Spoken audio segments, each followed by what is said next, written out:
अस्सलाम वालेकुम जी। यहाँ पर math class 7 exercise 3.5 question number 1 SNC PDB syllabus new syllabus के तहत क्वेश्चन नंबर 1 में है find the area and perimeter of the following composite figure. हमने इन कंपोजिट फिगर की पेरीमीटर और एरिया फाइंड आउट करना है। वो कंपोजिट फिगर आपके सामने है। ये देखिए, यहाँ से अगर हम इसकी पेरीमीटर की बात करें तो 12, 3, 7 इसका एरिया, इसका जो है इस साइड का हमें नहीं बताया गया कि ये कितनी है। 10, 3, 15, 12 इन सब को हम जमा कर लेंगे। इसका हम कैसे फाइंड आउट करेंगे? यहाँ से हम देखते हैं कि ये और ये हमारा टोटल 12 बनता है, 12 बनता है ना ये। अच्छा, यहाँ से ये जो हमारा 12 बनता है तो फिर यहाँ से यहाँ तक ये जो आपके पास चौड़ाई है ये आपके पास है 3 मीटर, और फिर यहाँ से यहाँ तक ये चौड़ाई भी 3 मीटर है। तो अगर हम 3 मीटर ये अगर है तो फिर 3 मीटर ये है और 3 मीटर आपकी ये है। अब इस टोटल 12 में से 3 मीटर ऊपर निकाल दें, 3 मीटर नीचे निकाल दें, तो ये आपके पास कितना आ जाएगा? 6 मीटर। तो यहाँ से हमें पता चलता है कि जब ये 6 मीटर है तो फिर ये भी 6 मीटर है। समझ आई बात की? बाकी इसने सारी साइड्स दे रखी हैं, सबको हम जमा कर लेंगे। कैसे जमा करेंगे? देखिए, ये sum of all sides of figure जो है वो हमारे पास पेरीमीटर होता है। तो पेरीमीटर के लिए क्या फार्मूला है हमारे पास? सम ऑफ ऑल साइड्स 12, 13, 12, 3 ये सारी साइड सम किया तो हमारे पास 68 मीटर आ गया। निकालो दोबारा। अब हम इसके एरिया की बात करें तो हमारे पास 3 यानी सरफेसेस बनते हैं। एक ये वाला, ये इसे हमने A1 का नाम दिया। एक ये वाला, इसे हमने A2 का नाम दिया। एक ये वाला, इसे हमने A3 का नाम दिया। जब हम A1 निकालेंगे तो हमारे पास बेस 12 है और इसकी जो यानी लेंथ 12 है और विड्थ जो है इसकी 3 है। और जब हम ये वाला एरिया निकालेंगे तो आप देखें ये 6 मीटर था, यहाँ से इसकी चौड़ाई कितनी थी? 6 मीटर। अब ये जो साइड है ये वाली, अब हमने देखना कि ये कितनी है। उसके लिए देखें कि ये सारी की सारी जो है ये 15 मीटर है। 15 में से अगर ये 10 निकालें तो बाकी ये कितना बच गया? देखिए, मैं ये कह रहा हूँ कि ये सारी यहाँ से यहाँ तक 15 है। तो यहाँ से यहाँ तक कितना है? 10। तो 15 में से 10 निकालें तो बाकी कितना बच जाएगा? 5। तो ये अगर 5 है तो ये भी 5। तो जो इसका एरिया है वो आपके पास होगा 6 क्रॉस 5। तो और तीसरी का देखें, ये 3 मीटर है, 15, 3 ज़रा 15। तो ये तीनों के जो एरियाज हैं ये हमने लिखे हैं, ज़रा आप खुद ऑब्जर्व कर लें। ये देखिए जी, जब हम एरिया नंबर 1 की बात करते हैं, अब ये टोटल एरिया जो है वो A1 + A2 + A3 के equal. Base cross height 12 cross 3, ये वही वैल्यूज़ हमने लिख ली।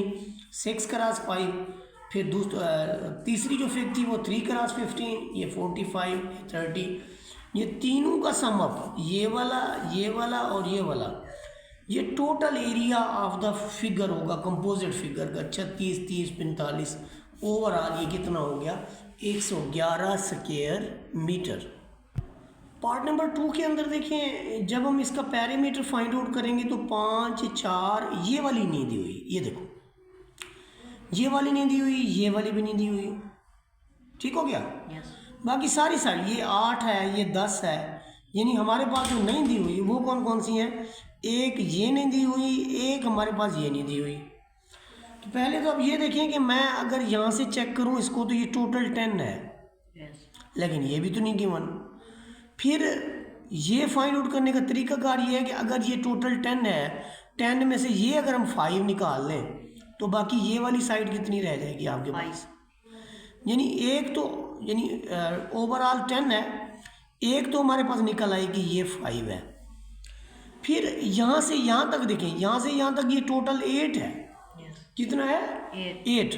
अब अगर हमने ये वाली मालूम करनी है तो 8 में से ये 4 निकाल लें आप, बाकी कितना रह गया? अब हमारे पास सारी साइड्स मौजूद हैं। जो 5 और 4 नहीं थी गिवन वो भी हमारे पास आ गई हैं। ये वाली साइड नहीं थी हमारे पास और ये वाली साइड नहीं थी। तो यहाँ पर आप इनको कैलकुलेट करें जी। जो हमारी बच गई थी उनकी लेंथ थी, एक की 5 मीटर थी और एक की थी 4 मीटर। सबको सम अप कर लें आप। ये देखिए 5 5 10, 10 और 10 20, 20 और 12 आपका 32 मीटर इसका पेरीमीटर आ जाएगा। 32 मीटर। अब जब हम एरिया की बात करते हैं तो हम फिग की तरफ दोबारा जाते हैं। एरिया की अगर हम बात करें तो हमारे पास 2 रीजन्स हैं। ये देखें, ये इसको आप S1 कह लें, इसको आप S2 या इसको आप A1 कह लें, इसको आप A2 कह लें। तो जो A1 है आपके पास, ये जिसको हमने ये रीजन दिया है, उसमें देखिए उसका 5 metre cross 8 metre, 5 metre cross 8 metre. बल्कि उसने क्या किया है कि इनको यूं डिस्ट्रीब्यूट कर दिया ऐसे। ये इसका ये वाला उसने कहा कि A1 है और नीचे वाले को उसने सारे को A2 कह दिया है। ऐसी सूरत में ये करेंगे तो 5 × 4 ऊपर वाली फिग ये आपके पास आ गया जी 5 × 4 20 स्क्वायर सेंटीमीटर। और जब आप इसकी नीचे वाली फिग को ऑब्जर्व करें तो ये आपके पास 4 मीटर और 10 मीटर क्या होगा, 4 × 10 ये आपका 40 स्क्वायर सेंटीमीटर। इसको पकड़ो तो 40 और 20 कितना हो गया टोटल एरिया। 40 और 20 आपका जो टोटल एरिया बना वो बना जी 60 स्क्वायर सेंटीमीटर। ये हमारे पास एरिया है जिसे हमने कैलकुलेट करना था। फिगर नंबर 3 के अंदर जब हम पेरीमीटर मालूम करेंगे तो ये सारी साइड 8 मीटर है, ये सारी 6 मीटर है, ये सारी 5 मीटर है, ये सारी 4 मीटर है। जो हमें नहीं गिवन वो ये वाली है, एक ये वाली साइड नहीं गिवन और एक ये वाली साइड नहीं गिवन। अगर मैं यहाँ से 2 परपेंडिकुलर इस तरह का ड्रा करूँ तो ये अगर टोटल 6 है, 6 में से 4 ये निकल गई तो ये जो ऊपर वाली साइड है ये आपके पास 2 सेंटीमीटर रह गई। और अगर मैं ऐसे कैलकुलेट करूँ तो ऐसे ये टोटल 8 है, 8 में से 5 गया तो ये कितने हो गए, अगर ये यहाँ तक 3 है तो ये भी 3 है। अब मेरे पास इसकी सारी जो लेंथ है वो आ गई है।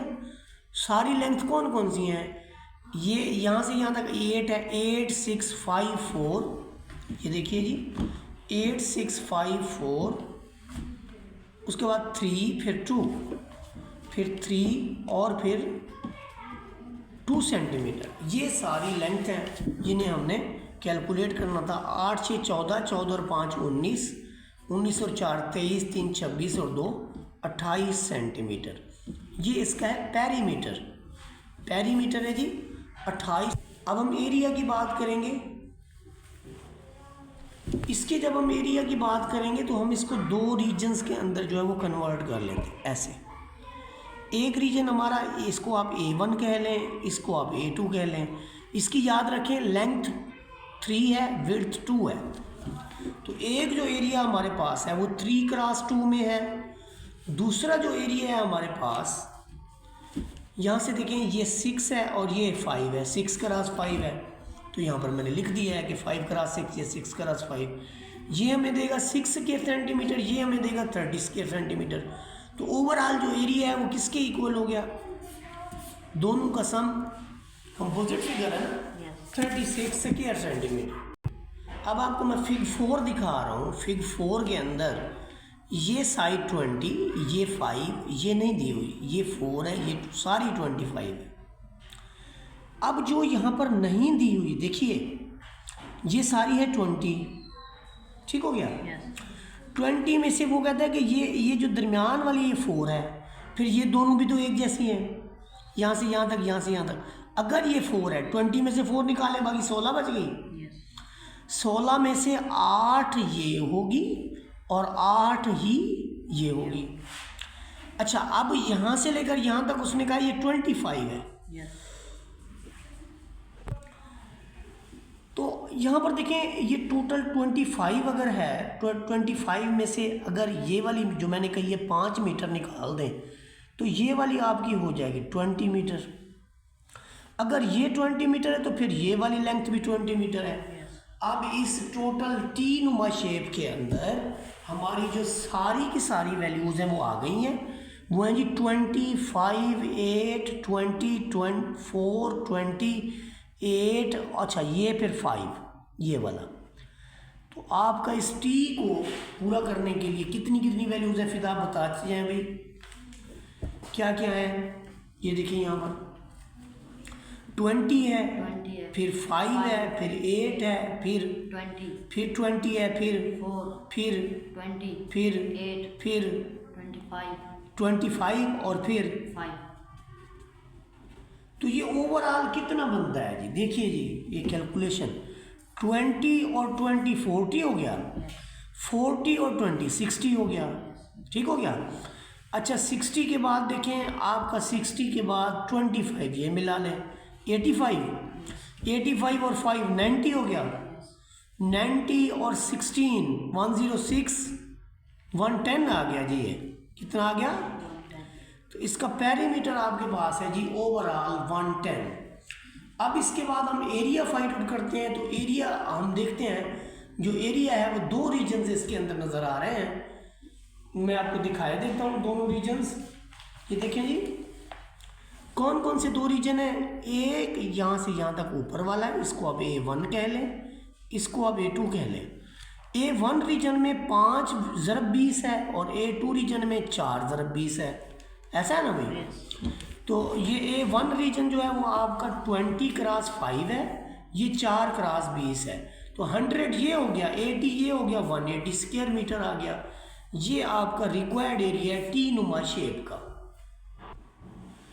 इसमें हमने टेबल को कंप्लीट करना है जी। ये आपके पास millimetre square, centimetre square, metre square दिया हुआ है। 1400 यहाँ पर मिलीमीटर दिया हुआ है। देखिए जी मिलीमीटर के सेंटीमीटर बनाने तो आपने 100 से जो है उसको डिवाइड कर देना है। 100 से डिवाइड करेंगे आपको 14 मिल जाएगा। यहाँ पर अब 1400 को ये इसी वैल्यू को हमने कन्वर्ट करना है बाकियों में। ये जो ब्लैक में लिखी हुई है ये गिवन है, और जो ब्लू में लिखी हुई है वो हमने हासिल की है खुद। सेंटीमीटर में कन्वर्ट करने के लिए 100 से, और यानी मीटर में कन्वर्ट करने के लिए आपको 10⁻6 से डिवाइड करना पड़ेगा। 10⁻6 का मतलब ये है एक के साथ 10 सिफरें, 6 सिफरें, 2 सिफरों से 2 सिफरें कट जाएंगी, बाकी आप इशारे लगा लेंगे, इशारे 0014 आ जाएगा इस पर। उसके बाद देखिए आपके पास है ये पार्ट नंबर 2। तो पार्ट नंबर 2 के अंदर देखिए आपके पास क्या है। पार्ट नंबर 2 के अंदर आपके पास है जी कि आपके पास यहाँ पर 100 दिया हुआ है सेंटीमीटर में। तो आप इसे 100 से ज़रब देंगे तो ये आपके जो है मिलीमीटर स्क्वायर हो जाएगा, स्क्वायर मिलीमीटर। फिर आप अगर इसको 1000 पे डिवाइड कर देंगे तो ये आपके पास स्क्वायर मीटर में आ जाएगा। अब यहाँ पर 5 गिवन है, 5 को आप 6 इंचों वाले ज़ीरो से मल्टीप्लाई कर दें 4 इंचों वाले ज़ीरो से, तो ये आपका सेंटीमीटर बना देगा। और अगर आप इसको 6 इंचों वाले ज़ीरो से 1 से मल्टीप्लाई कर दें, 6 ज़ीरो के साथ 1 से मल्टीप्लाई कर दें, तो ये आपका जो है मिलीमीटर स्क्वायर है। ये फार्मूला है, इन्हें हमने याद रखना है जी। आगे चलते हैं। क्वेश्चन नंबर 3 के अंदर उन्होंने कहा है कि some part of floor of hall is covered with carpet. ये हॉल है, हॉल का कुछ हिस्सा जो है कारपेट से कवर्ड है। उस पोर्शन का फ्लोर हमने फाइंड आउट करना है कि वो अनकवर्ड फ्लोर जो है वो कितना है। आप देखिए इसमें जो टोटल लेंथ ऑफ फ्लोर है वो टोटल हमारे पास है 15 मीटर, और टोटल ब्रेथ जो हमारे पास वो है 5 मीटर। तो आप देखेंगे अगर लेंथ ऑफ कवर्ड फ्लोर, जो कवर्ड फ्लोर की लेंथ है वो 10 मीटर है। अच्छा जी, ये यहाँ से लेकर यहाँ तक, और इसकी ब्रेथ भी हम क्या लिखेंगे, फिर विड्थ हम क्या लिखेंगे 5 मीटर। तो हमने तो इसको मालूम करना है ना कि जस्ट इसकी जो यानी हमने अनकवर्ड को देखना है, इसको देखना है। तो यहाँ से अगर ये 5 है तो ये भी फिर 5 ही है। तो इसकी लेंथ भी 5 मीटर है और विड्थ भी इसकी 5 मीटर है। तो एरिया ऑफ अनकवर्ड हमने ये वाला एरिया, सॉरी ये नहीं मालूम करना था, ये वाला फाइंड आउट करना था, ये वाला एरिया फाइंड आउट करना है। तो इसकी लेंथ भी 5 मीटर है और विड्थ भी 5 मीटर है। तो 5 metre cross 5 metre, this will become 25 square metre. Question number 4 की स्टेटमेंट के अंदर उसने क्या था, walking around the track lawn के अंदर ये जो ट्रैक है ना बाहर वाला, ये वाला, इसका हमने एरिया फाइंड आउट करना है। पहले तो हम टोटल का एरिया फाइंड आउट कर लेंगे, फिर इसका जो है हम ईजिली जो है वो बता सकते हैं। तो यहाँ से ये एक बात याद रखें कि अगर ये आपके पास 10 मीटर गिवन है,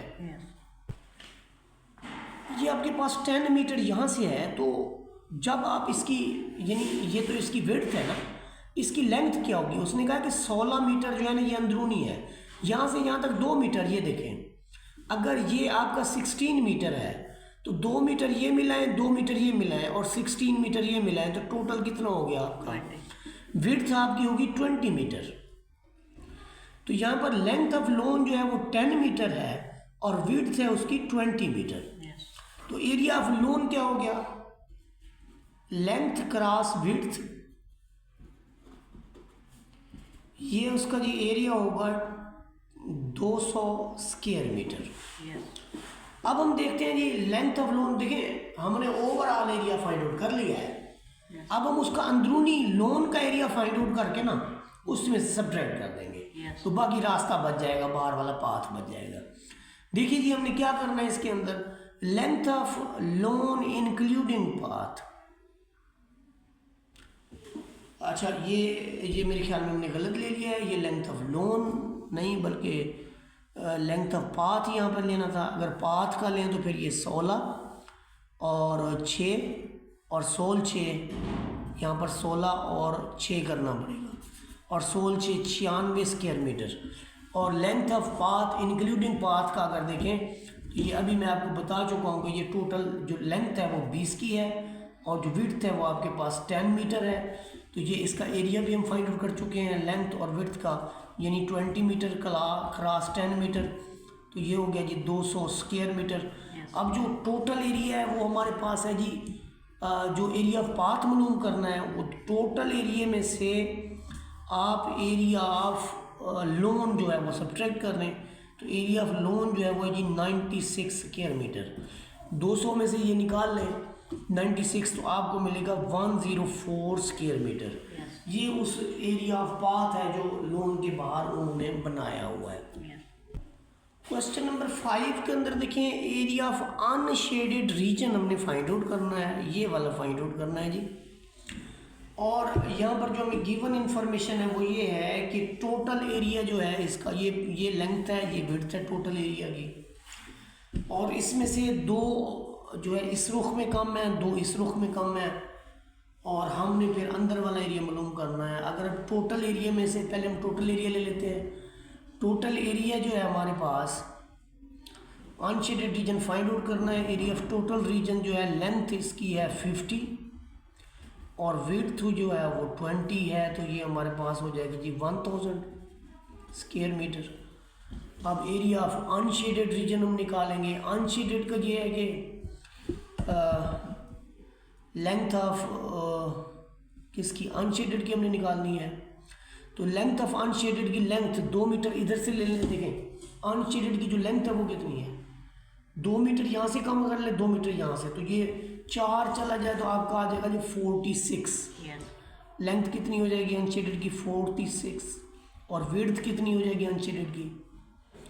अब 2 मीटर यहाँ से निकाल लें, 2 मीटर यहाँ से, तो आपको 16 आ जाएगा, 16 स्क्वायर मीटर। तो एरिया ऑफ अनशेडेड रीजन यहाँ से बड़ी आसानी से आप निकाल सकते हैं 46 ये m और क्रॉस 16m, जो रिजल्ट आएगा उसके साथ आप m स्क्वायर लगा, ये आता है जी 736 स्क्वायर मीटर। ये हमारा आंसर होगा। क्वेश्चन नंबर 6 का देखें जी, वो कहता है कि पेरीमीटर मालूम करें और एरिया भी मालूम करें। स्फीयर की 2 चीज़ें हमारे पास, एरिया भी मालूम करना है, पेरीमीटर भी मालूम करना है। पेरीमीटर के लिए तमाम साइड्स का होना लाजमी है। तो यहाँ पर देखें कि ये 3 है, तो ये आपके पास अगर ये 8 है तो फिर 3 और 8 ओवरऑल ये जो सारी साइड हो गई 11 हो गई। और अगर इसकी दूसरी साइड को करें ये 11 5, तो पेरीमीटर तो बड़ा आसान है कि अगर ये 11 है तो फिर ये भी 11 है। तो 11 मीटर प्लस 11 मीटर और 5 मीटर प्लस 5 मीटर, तो ये आपके पास हो गया। ये टोटल कितना हो गया 11 और 11 22 22 और 10 32 मीटर। ये हमारे पास हो गया जी पेरीमीटर। अब जब हम इसके एरिया ऑफ पैरेललोग्राम की बात करते हैं तो एरिया ऑफ पैरेललोग्राम के अंदर ये यहाँ पर जो पैरेललोग्राम है उस पैरेललोग्राम के को फाइंड आउट करने के दो मेथड्स हैं। ये तीन शेप्स के अंदर दिए हुए हैं। इसको आप A1 कह लें, इसको आप A2 कह लें, इसे आप A3 कह लें। इसका एरिया होता है बेस क्रॉस हाइट, जो पहले ट्राइंगल है हमारे पास। तो बेस 3 मीटर है, हाइट यहाँ 4 है, तो ये भी 4 मीटर है। तो पहली जो A1 होगा वो हमारे पास होगा 3 मीटर क्रॉस 4 मीटर। अब दोबारा आ जाए फिग की तरफ, ये 4 मीटर लेंथ और विड्थ, लेंथ इसकी 8 मीटर है, विड्थ इसकी 4 मीटर है। तो A2 हम लिखेंगे 8 मीटर क्रॉस 4 मीटर। फिर हम A3 के अंदर भी जाएं तो उसमें भी ऐसा ही है जैसे पहला हमने A1 लिया कि 4 metre cross 3 metre, 4 metre cross 3 metre. लेकिन जो ट्रायंगल का एरिया होता है उसका हाफ करना पड़ता है। तो यहाँ पर देखें ये 12 का हाफ 6 मीटर, 8 चौके 32 मीटर स्क्वायर मीटर, फिर 12 का हाफ 6 स्क्वायर मीटर, 6 और 6 12, 12 और 32 44 स्क्वायर मीटर। ये हमारा सोल्यूशन होगा टोटल रिक्वायर्ड एरिया।